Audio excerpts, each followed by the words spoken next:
The Dowager Princess of Equestria, Celestia, has written a 1.7 million word memoir reflecting upon her life called Celestia, Sunrise, Sunset. She narrated all 250 hours of narrative herself, and the following excerpt is from the 120th chapter entitled The Twilight Saga.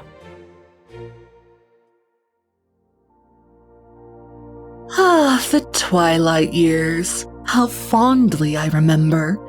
Of course, during such times it was much harder for me to acquiesce, which is a fancy word for accepting something reluctantly for all of you uneducated Earth Pony listeners out there.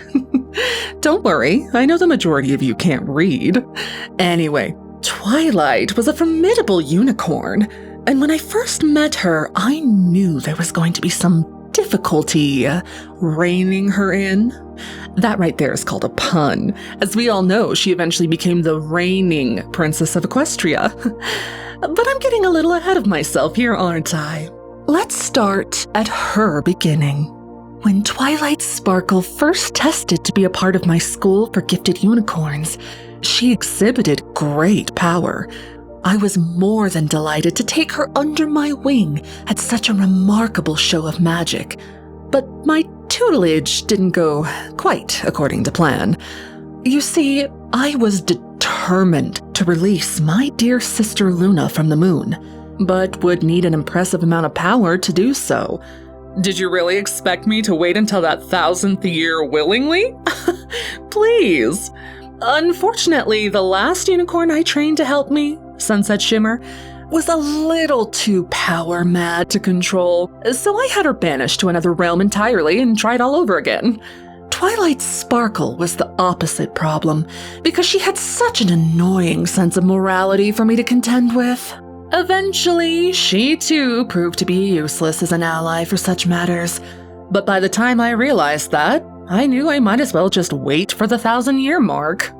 The book Predictions and Prophecies said, "The stars will aid in her escape." Of course I wrote that myself. The sun is a star, isn't it? And I fully intended to aid Luna in her escape, so it wasn't as if I were lying, per se. The longest day of the 1000th year gave me more magic to be able to use to free my sister at last. It's the longest day. Therefore, my powers would be at its strongest. Truly, I am confused that no pony else has riddled this out for themselves, but I suppose that's just the education system I established showing its fallacies. On that day, Twilight was the largest thorn in my side. I couldn't have her muck up my plans to restore my sister to the world, so I sent her to that little unassuming podunk town of Ponyville and instructed her to make friends. Something she was never able to do effectively in Canterlot. I'm sure you see the logic there, right? If she couldn't make friends with her classmates, what chance did she have in one day with stranger ponies? Pleased with my plan, I immediately set to work and successfully released my sister from her prison on the moon. I expected to see her right away, but she wasted her time announcing herself in Ponyville, of all places. How that little nuisance Twilight was able to magically make friends and defeat my sister all in one day was beyond me. But at least my sister was magically MacGuffined into the ground and would be therefore easier to control. Of course, now I had to commit to the bit with Twilight, so I urged her to stay in Ponyville. For over 1,000 years, I'd been plotting and planning to wreak my vengeance on Equestria for corrupting my sister's sensibilities, leading to her ultimate banishment. Nightmare Night was an insult, as was that stupid summer sun celebration.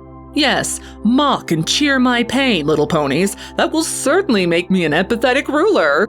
For those of you reading and not listening to this memoir, that was sarcasm. There isn't a font for that just yet. Even so, my sister was returned to me, and all should have been well, right? I hate to burst your little bubble, but it wasn't quite that easy. I lost 365,000 nights of sleep over Luna, and my sister lost 1,000 years of her life. No, Equestria still needed to pay. I would enact my revenge and then steal away with Luna to the land of the Alicorns, where we belonged anyway. Besides, with my faithful student parading around as the savior of Equestria, if something were to go wrong, she would be the blamed party, right? Truthfully, I had no faith in her whatsoever, but I still took precautions. Firstly, I recovered the elements of harmony from Twilight and her instant friends under the guise of keeping them safe. Yeah, right. With the elements safely in my possession, I came up with the next plan of action. Discord. He was a formidable foe for my sister and I back in the day. Hell, we almost lost him the first time we'd encountered him. I knew his resurgence would be too troublesome for Twilight, so I set to work breaking him out of stone. I released the Draconiquus and, not so casually, discussed the whereabouts of the elements of harmony to my guards, while I knew he was listening. I couldn't just destroy them outright with every pony watching, especially Luna, who was trailing behind my every step, begging for forgiveness.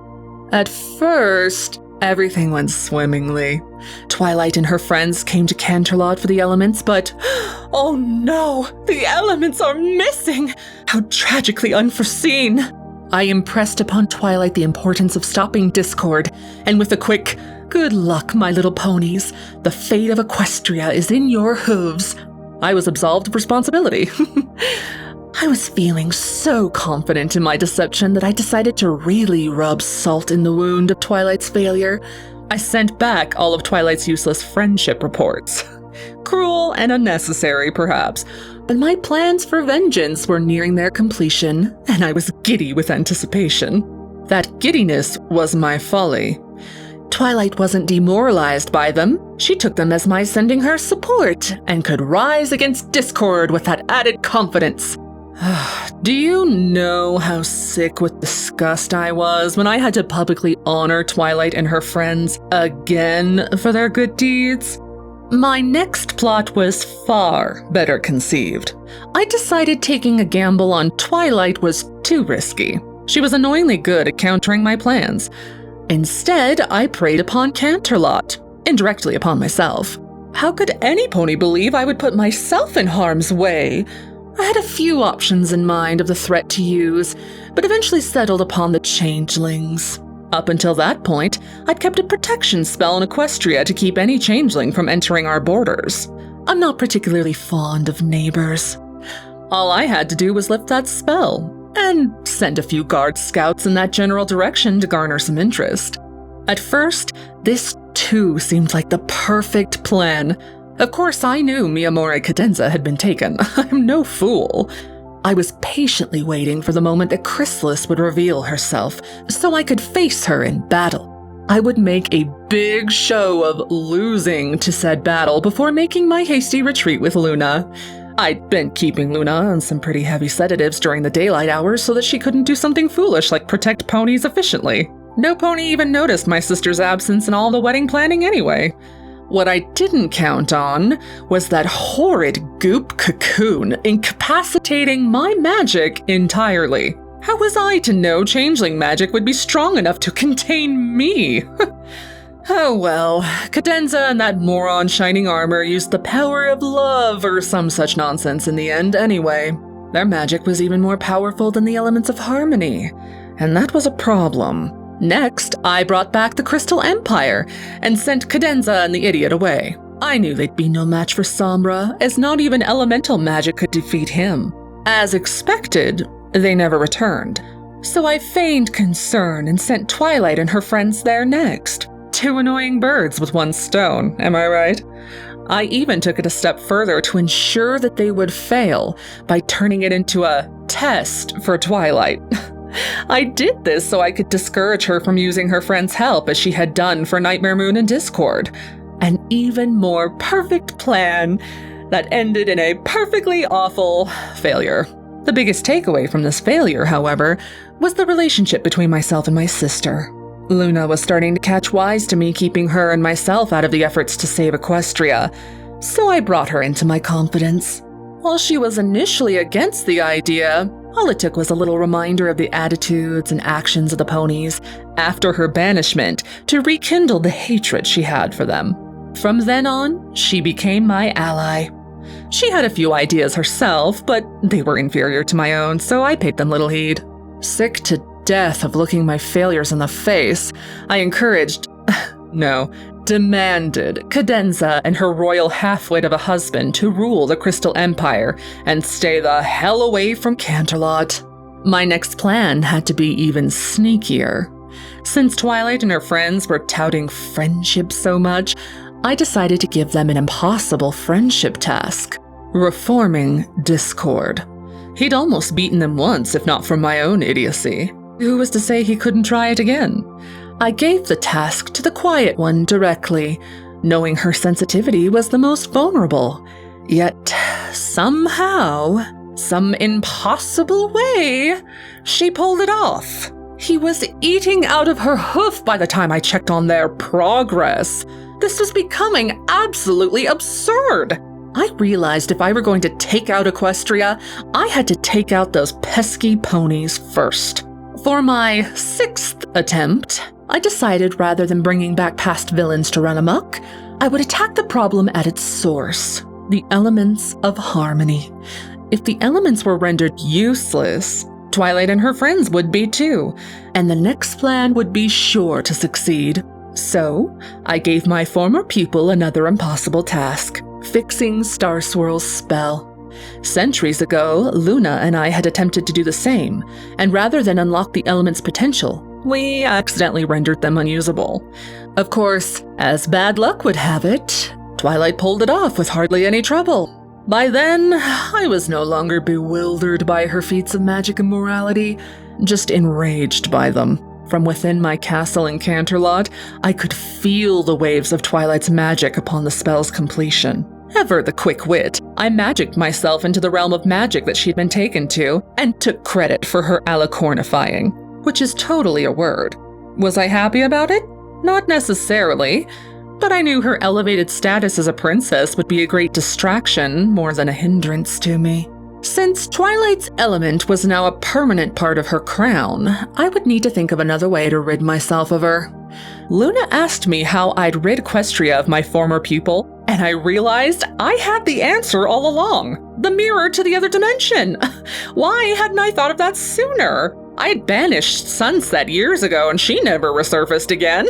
I'd totally been overthinking this revenge against Twilight thing and decided to dispose of her rather than destroy her. Of course, Sunset discovered the portal before I could be rid of Twilight, so I ran with it. I made Twilight go in alone after her crown, once again trying to ruin the friendship aspect of her magic. The little dragon followed her, and I'm certain that is why the plan didn't succeed. You cannot imagine how infuriating it was to see her come back successful, and with a budding new friendship with Sunset Shimmer to boot. Well, if I couldn't attack the elements directly, I decided to do it indirectly by destroying the Tree of Harmony. Only Luna and I knew of the tree's existence, so no pony would catch me draining it of its magic. Well, we all know how that ended up, don't we? I successfully weakened the tree, but was then attacked and captured by a plant of all things. How was I supposed to know Discord had planted those plunder seeds all those centuries ago? You'd think I'd be happy that Twilight and her friends rescued my sister and I from the clutches of those vines, but I was equally as annoyed. The elements were back in the tree now, making it stronger than ever, and any attempts to weaken it would be fruitless. Now I had an OCD and anxiety-riddled new princess to deal with on top of grappling with her elevated state of magical might. I'll admit, my next plan was probably my worst one. I wasn't thinking clearly, all right? I was depressed and suffering under the incessant whining of my former student-turned-princess, and starting to butt heads with my sister. Seemed she'd been working through her trauma and wasn't as anti-Equestria as I thought. Rather than try to figure out who would be the best adversary for Twilight, I just went shopping in hell. Oh, excuse me, Tartarus. Tirek looked formidable, and he had quite the rap sheet, so what could go wrong? Well, once everything started getting out of control, every pony was looking to me for answers and assistance, so I had no choice but to play along. I think that was the first time I truly rooted for her to succeed. If anything, it did convince Luna I was trying to turn over a new leaf in regards to Twilight and her friends, and how I viewed all of Equestria. If I was pro-Purple Princess for this instance, then I must have been planning to be going forward, right? Oh, the naivety of youth. After Tirek, I needed a break. I stopped caring what Twilight and her peon friends were up to. I heard about some enchanted map thing and something about a unicorn dictator and buttfuck Equestria, but I didn't really tune in for any of that nonsense. Didn't even know the pony's name until she showed up to switch my cutie mark with Luna's for some stupid friendship lesson. The nerve of that peasant sunshine glitter. Or was it sunlight glamour? Ugh, I've been droning on about Twilight for far too long.